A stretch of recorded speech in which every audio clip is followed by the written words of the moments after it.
वास्तव में समाज की जागृति के लिए शिक्षा ही सबसे महत्वपूर्ण कड़ी होती है और शिक्षा के प्रति जागरूक होना सभ्य समाज की एक नींव रखने के बराबर होता है। और सभ्य समाज तभी बनता है जब समाज के अंदर अच्छी शिक्षा हो और अच्छे संस्कार हो। मैं धन्यवाद दूंगा समस्त आयोजनकर्ताओं का और समाज के मौजूद व्यक्तियों का कि आपने एक भव्य छात्रावास भवन बच्चों की पढ़ाई के लिए बनाया है और इस भवन के अंदर सहयोग देने वाले तमाम भामाशाहों का बहुत बहुत आभार, क्योंकि संत महात्मा हमेशा कहा करते हैं कि दान देने से धन कभी कम नहीं होता है। और आप लोगों ने भी आजमाइश करके देखा है कि दान देने से कभी कमी नहीं होती, धन के अंदर 2 गुना 4 गुना 10 गुना और 1000 गुना वृद्धि होती है। और मैंने तो आजमाइश करके भी देखा है। तो आप लोगों का बहुत बहुत आभार। और आज के जमाने में जो शिक्षा का महत्व है, जिसने अच्छी तरीके से समझ लिया उसको कोई दिक्कत नहीं आती। मैं आप समस्त समाज के बंधुओं से कहना चाहूँगा कि अपनी अपनी क्षेत्र के अंदर अपने अपने स्कूल के अंदर बच्चों की शिक्षा के ऊपर आप विशेष ध्यान दें। अपने बच्चे स्कूल में पढ़ते हैं तो पेरेंट टीचर मीटिंग आवश्यक करें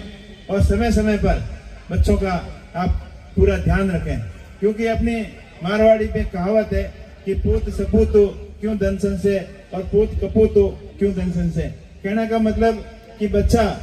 पढ़ लिख कर सफल हो गया तो धन की कोई आवश्यकता नहीं,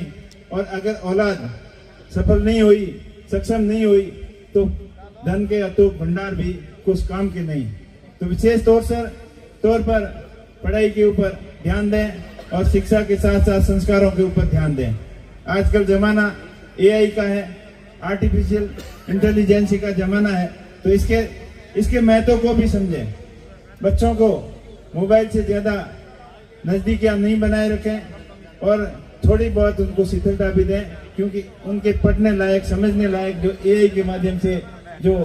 सामग्री प्राप्त होती है तो उसका भी सदुपयोग करना बहुत जरूरी है। आजकल स्कूलों के अंदर ऐसे पाठ्यक्रम भी ऑनलाइन AI के माध्यम से उपलब्ध होते हैं, और कोई भी विश्व के अंदर कोई भी किसी के बारे में आपको जानकारी पूछनी है तो AI के माध्यम से आपको ChatGPT हो गया, गूगल हो गया, ऐसे 10 करीब बड़े प्लेटफॉर्म हैं जिसके माध्यम से हम किसी भी चीज की जानकारी हासिल कर सकते हैं। अब मंच पे बैठे सारे नेताओं के बारे में आप ChatGPT को और गूगल को पूछोगे तो आपकी पूरी की पूरी कुंडली बता देगी, और किसी भी तीर्थ स्थान के बारे में आप के अंदर जानना चाहे तो उसके बारे में भी वो पूरी कुंडली आपको बता देगी। तो ये एक अच्छी चीज है, समझने की चीज है, ज्ञान प्राप्त करने की चीज है, सीखने की चीज है, तो इसके महत्व का भी आप सदुपयोग पूरा करें। इस मौके पर मैं आभार व्यक्त करूंगा हमारे hyphen hero major Dalpat Singh ji. उनके जीवन से भी हमें बहुत बड़ी प्रेरणा लेनी चाहिए कि सेकेंड वर्ल्ड वॉर के अंदर उन्होंने जो भारतीय सेना का अदम्य साहस और वीरता का जो परिचय दिया और विदेश की धरती पर भी अपनी ताकत का लोहा मनवाया, ऐसे वीर सपूतों को भी हम हर मौके पर याद रखें और उनसे प्रेरणा लें कि किस प्रकार साहस और बहादुरी के माध्यम से हम आगे बढ़ सकते हैं, उनसे प्रेरणा ले सकते हैं और अपने जीवन को सफल बना सकते हैं। तो अपने जीवन के अंदर कई प्रकार के मोड़ आते हैं, तो मेरा विशेषकर युवा साथियों से कहना है कि किसी भी परिस्थिति से घबराने की जरूरत नहीं, हताश होने की जरूरत नहीं। जितनी समस्याओं का आप डटकर मुकाबला करोगे उतना ही आपके जीवन के अंदर निखार आएगा और उतनी सफलता को आप परम शिखर तक पहुंचेंगे। यहाँ के लोग, मारवाड़ के लोग दूर प्रदेशों के अंदर भी अपनी अच्छी पहचान बना रखी है, विशेषकर व्यापार के क्षेत्र में। साउथ के अंदर जाओ, चाहे दिल्ली के अंदर जाओ, हैदराबाद में जाओ, बॉम्बे में जाओ, चेन्नई में जाओ, मदुरई में जाओ, बड़ी बड़ी सिटियों के अंदर यहाँ से युवा जाकर रोजगार के क्षेत्र में अपना प्रश्न लहराया है और अपनी जो विशिष्ट योग्यता का जो परिचय दिया है कि किस प्रकार हम विदेश की धरती में अनुकूल परिस्थितियों के अंदर भी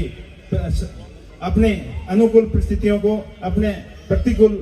परिस्थितियों को अनुकूल कैसे बनाया जाता है, वो मारवाड़ के लोगों से ज्यादा कोई नहीं जानता। तो इस मौके पर मैं यही कहना चाहूंगा कि आप ज्यादा से ज्यादा शिक्षा से नाता जोड़ें, आपसी प्रेम भाईचारे को कायम रखें, सबको साथ में लेके चलें, और जो युवा बाहर काम कर रहे हैं उनसे मैं अपील करूंगा कि अपने साथ कम से कम 10-10 लोगों को सफल बिजनेस के अंदर कैसे सक्सेस करें, इसके बारे में भी आप विशेष ध्यान रखें कि अपने भाइयों को रोजगार दें। और जो ज्यादा वहाँ बाहर अपना अच्छा बिजनेस सेटअप हो गया है तो वो अपने मारवाड़ के अंदर वापस यहाँ रुक करें कि यहाँ पर रिफाइनरी, पेट्रोकेमिकल यूनिट और बहुत सारे उद्योगों की संभावना है। तो अपने क्षेत्र के अंदर बिजनेस को कैसे आगे बढ़ाया जा सकता है उसके प्रति भी आप लोग ध्यान दें। और ऐसे मौकों पर आप विशेष धन्यवाद आपका कि आप अपनी गाड़ी कमाई का सहयोग जिस प्रकार कर रहे हो वैसे करते रहें। और दूसरी बात मैं कहूँगा कि पढ़ाई के अंदर 10वीं के बाद में बच्चे को क्या करना है और 12वीं के बाद में क्या करना है, इसके बारे में भी आप पेरेंट टीचर की मीटिंग के अंदर चर्चा करें। और जो अनुभवी लोग हैं उनसे भी आप सलाह ले सकते हैं कि 12वीं के बाद में कॉलेज की पढ़ाई के लिए आजकल CUT टेस्ट होता है, तो उसके प्रति भी बच्चों को अच्छी तरह से तैयारी करवाएं और अच्छे जो सब्जेक्ट हैं उनके बारे में बताएं। जो आज कॉमर्स का सब्जेक्ट हो गया, साइंस का सब्जेक्ट हो गया, तो विशेष तौर से इन सब्जेक्टों के ऊपर फोकस करेंगे तो पढ़ाई के अंदर बहुत ज्यादा निखार आएगा। और जिस प्रकार अपना क्षेत्र पढ़ाई के प्रति जागरूकता आई, अभी भाई उमेश सिंह जी ने बताया, मेरे पूर्व वक्ताओं ने बताया कि पढ़ाई का महत्व क्या होता है। तो जिसने पढ़ाई का महत्व समझा, अभी जिक्र हुआ किसान हाउसिंग बोर्ड का, तो वो किसान हाउसिंग बोर्ड 1935 के अंदर उसकी स्थापना हुई थी और उसके अंदर 36 कौम के लोग कोई भी वहां जाके पढ़ सकता था, आज भी पढ़ सकता है। तो उससे प्रेरणा लेकर हर एक समाज ने अलग अलग अपने अपने क्षेत्र के अंदर ये हॉस्टलों की व्यवस्था की। तो व्यवस्था करना भी एक कोई उद्देश्य की पूर्ति नहीं है, लेकिन उसको संभालना, उन हॉस्टलों के अंदर प्रॉपर व्यवस्थाएं ठीक है, बच्चे ठीक ढंग से पढ़ रहे हैं, ठीक ढंग से रह रहे हैं, नहीं रह रहे हैं, उनकी देखभाल करना भी एक महत्वपूर्ण जिम्मेदारी होती है। तो जो भी आपकी शिक्षण संस्थाएं हैं, हॉस्टल हैं, उनके अंदर पूरी देखभाल करके बच्चों के फ्यूचर के लिए, कैरियर के लिए पूरा प्रयत्न करें ताकि आने वाली पीढ़ी को कोई भी किसी भी प्रकार की दिक्कत का सामना नहीं करना पड़े। आने वाला समय और ज्यादा कंपटीशन का समय, प्रतिस्पर्धा का समय, और उसके अंदर उस समय के अनुसार बच्चों को अपन तैयार नहीं करेंगे तो शिक्षा के क्षेत्र के अंदर आगे बढ़ने से कहीं न कहीं अपन पीछे रह जाएंगे।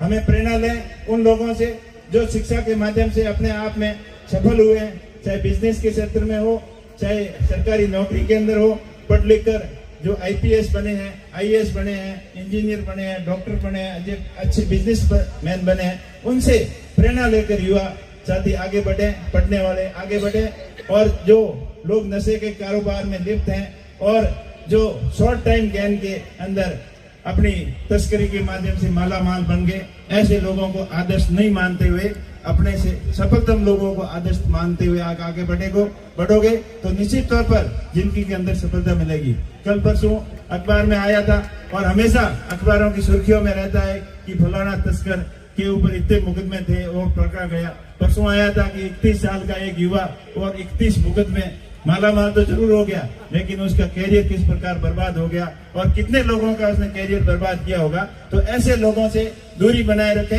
और सफलतम लोगों को आदर्श मानते हुए आगे बढ़ें। आपने बुलाया, मान सम्मान दिया, इसके लिए आपका बहुत बहुत आभार।